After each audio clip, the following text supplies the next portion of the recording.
The energy was there, the attitude is there. I think our team realizes the type of opponent we're playing in our first road game in conference play in the American League. We have a great challenge this week, and I thought they came out ready to. And how was it for you calling plays on Friday night? And where did you end up calling from? Were you on the field or upstairs?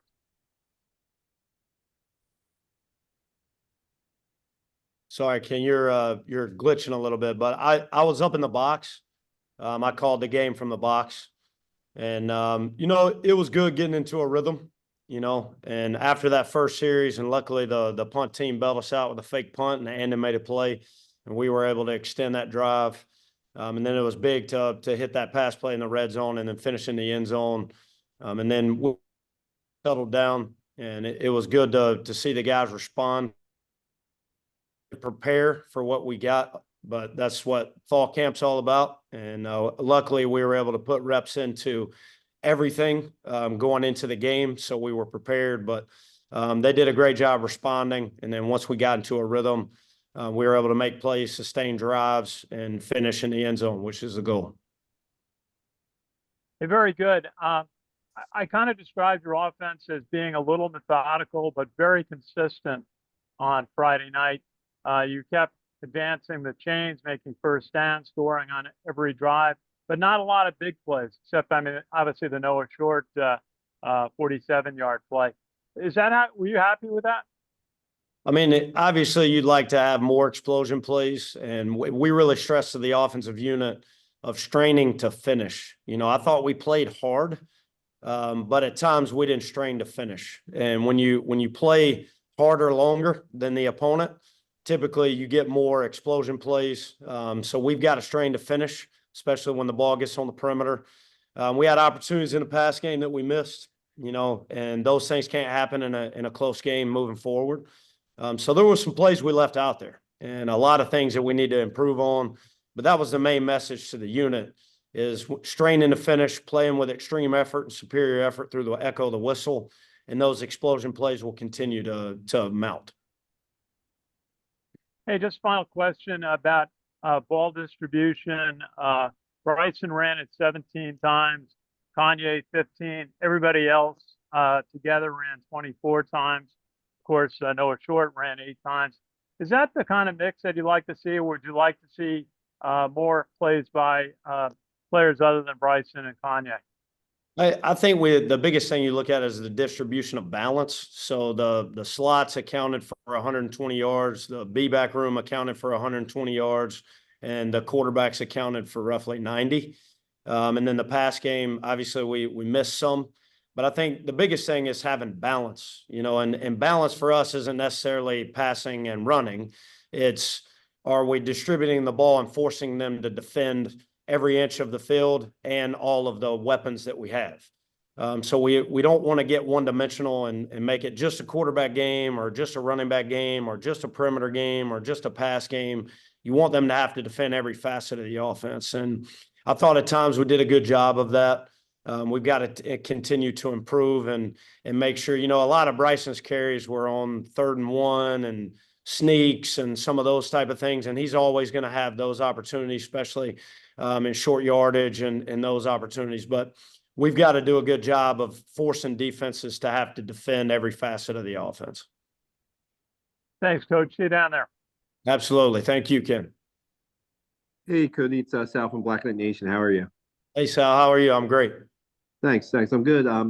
Want to ask you a little bit about keeping the running backs fresh. I know it was the first game of the season, but it seemed like, you rotated a lot of body players in, and it seemed like when they got the opportunity to maybe get those extra yardage, they were able to pick it up. I don't know. Maybe I'm just picking up on that, or was there something there? No, I think when you look at it, especially early in the season, and when you have opportunities to have depth like we do, you look at the running backs, Kanye, Hayden, Jake, really the three-headed monster at that position. It allows those guys to where Kanye had about 6 or 7 carries on one drive, and it allowed him to stay fresh throughout.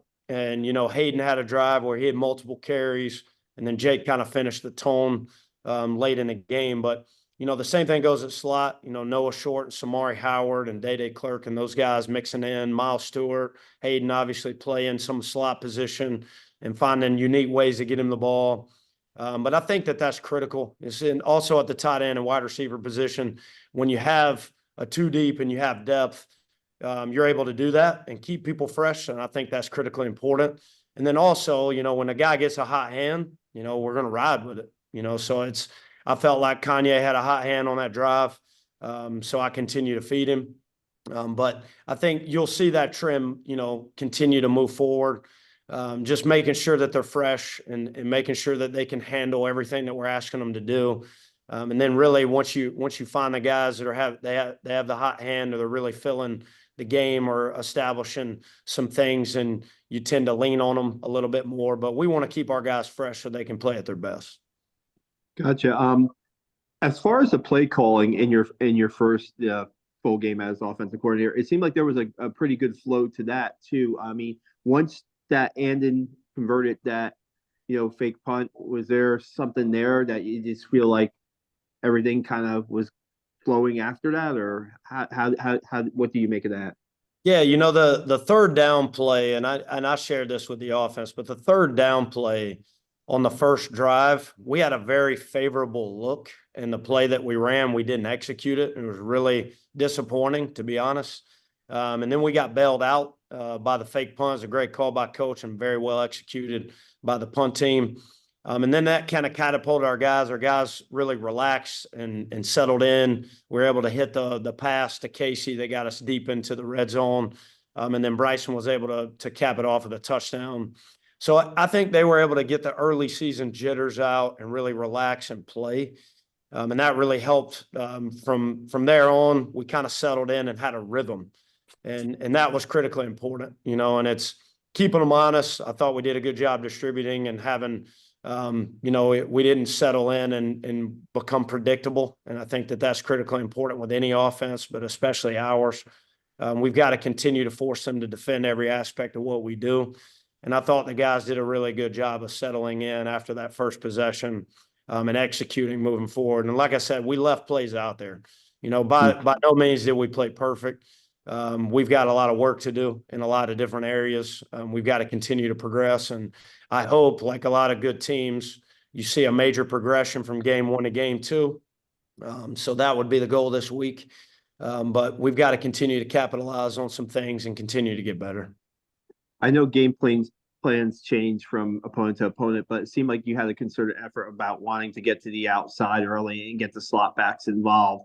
I don't know if that's just your mindset and your philosophy with this offense, or do you think that was just what Lehigh was giving you? Yeah, I think that's our offense, and we have, the entire package. When you look at it, it's to expose every area that we possibly can, whether that's in the pass game, the quick game, play action pass game, drop game, interior run, option game, perimeter game. We want to be able to utilize every aspect and every facet of our plan and our offense. So, again, avoiding predictability and continuing to self-scout and look at us and see if we're building any tendencies. But, coming out of the first game, I was pleased with the production at really each position. And, we've got to continue to progress. And like I said, missing some things in the pass game was really disappointing. I know Bryson wants that pass back to Noah Short. That would have opened up some things as well. But we've got to continue taking what the defense gives us. And, that's at times that's going to be on the perimeter. At times that's going to be in the interior, quarterback run game, quick game, play action pass game. We've got to continue to take what they give us. One more. What jumps out on the Florida Atlantic defense to you? What you think that they're good at? I think, that you look at the roster and they've had quite a bit of changeover from the transfer portal. I think they're big and athletic up front. They have a defensive end, they have a defensive tackle that transferred from LSU. Their linebacking core, some of those guys, one of the linebackers transferred from Albany. He was a really good player at the FCS level. The corner that made the interception in the Michigan State game was a transfer from Maine. Their starting safety is a transfer from Indiana. So they've got talent across the board at all three levels. I think they're good up front. I think their linebackers are a solid unit, and they've played together. Some new faces in the secondary, but really athletic and can run. So we've got our work cut out for us. And, you know, I think they're a really talented unit. They run really well across the board, and they're big up front. So we've got our work cut out for us. We've got to have a really good game plan and a good week of practice to give ourselves a chance to be successful. Appreciate it, Cody. All the best on Saturday. Yes, sir. Thank you, Sal. Coach, this is John Sharan. I'm a colleague of Ken Kraetzer with the CamVets Project. Sal just hit on something that I was going to present, but there's a related question I'll go with it. Since they are a bigger team, a faster team than Lehigh, what adjustments do you see yourself making? I mean, I think with any opponent, any week, you kind of look at, you know, us first and what we can continue to progress, and then how we can best attack the defensive front, the defensive secondary. So, you know, with the speed that they have, we've got to stick on blocks. We've got to do a great job of straining to finish.